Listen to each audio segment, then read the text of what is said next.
नमस्ते दोस्तों। आज ना हम एक बहुत ही मजेदार बात सीखेंगे। कभी सोचा है कि क्यों सबसे अच्छी चीजें हमेशा जीतती नहीं है?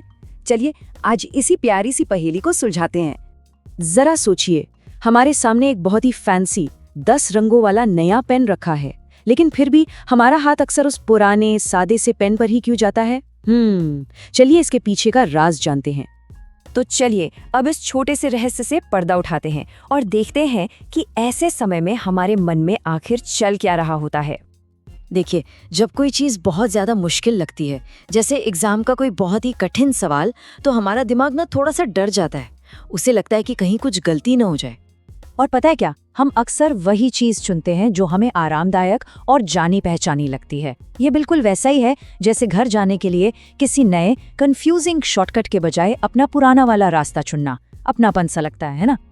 अच्छा दोस्तों, अब कुछ कहानियों का समय।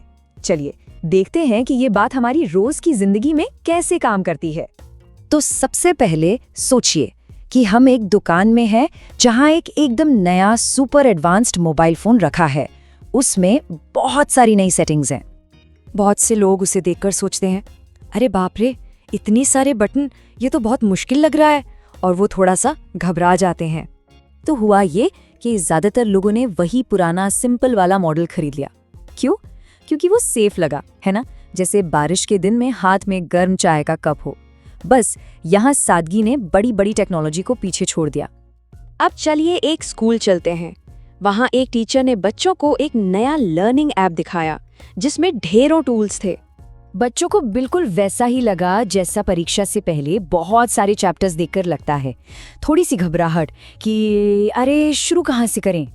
और ये बात कितनी सही है ना कि सिंपल नोट्स और बेसिक वीडियो से बच्चों ने ज़्यादा अच्छे से सीखा। यहाँ भी आसान सी समझ ने मुश्किल फीचर्स को हरा दिया। अब एक ऑफिस के बारे में सोचिए। वहाँ एक नया सुपर सॉफ्टवेयर आया है जिसमें सैकड़ों ऑप्शंस हैं। पता है क्या हुआ?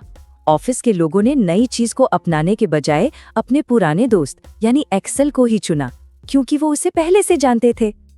देखा आपने, वो पुराना सॉफ्टवेयर एक आरामदायक पुरानी कुर्सी जैसा था। लोग बस उसे छोड़कर नई चीज सीखने की मेहनत नहीं करना चाहते थे। चलिए अब एक और उदाहरण देखते हैं। कुछ लोग एक नया घर खरीदने गए जिसमें बहुत सारी स्मार्ट चीजें थीं, जैसे ऐप से कंट्रोल होने वाली लाइट्स। पर खरीदने वालों को चिंता हुई कि ये सब कितना मॉडर्न है, पर अगर कुछ खराब हो गया तो इसे ठीक करवाना कितना मुश्किल होगा। तो उन्होंने एक सिंपल सा अपार्टमेंट चुना जहां सब कुछ इस्तेमाल करना आसान था, एक आसान और खुशहाल जिंदगी की तरह। और आखिरी कहानी एक स्टूडेंट की जो एक अच्छी नौकरी पाने के लिए नया कोर्स ढूंढ रहा था। एक कोर्स उसे एक बहुत बड़े पहाड़ जैसा लगा। उसे देखकर ही डर लग गया कि इस पर चढ़ना तो बहुत मुश्किल होगा। तो उसने वो कोर्स चुना जिसने उसे एक सीधा साधा साफ रास्ता दिखाया, जैसे अपनी मंजिल तक पहुंचने का एक सिंपल सा नक्शा। तो दोस्तों, इन सभी कहानियों के बाद हमने आज सबसे बड़ा सबक क्या सीखा है? सुनहरा नियम ये है, किसी भी चीज को साफ और सरल तरीके से समझाना ही लोगों के दिलों तक पहुंचने का सबसे अच्छा रास्ता है। और ये कुछ प्यारे से सीक्रेट्स हैं जो हमेशा याद रखने चाहिए। कभी भी किसी को बहुत ज्यादा एडवांस बोलकर डराना नहीं है, हर फायदे को आसान भाषा में समझाना है। याद रखिए, आराम जो है ना, वो नएपन से ज्यादा तेजी से बिकता है। ये बात कितनी गहरी है ना कि लोग सबसे अच्छी चीज नहीं खरीदते, वो चीज खरीदते हैं जिसे वो समझते हैं। तो दोस्तों, ये हमेशा याद रखिएगा, रोज थोड़ा थोड़ा सीखना एक दिन बड़ी सफलता दिलाता है।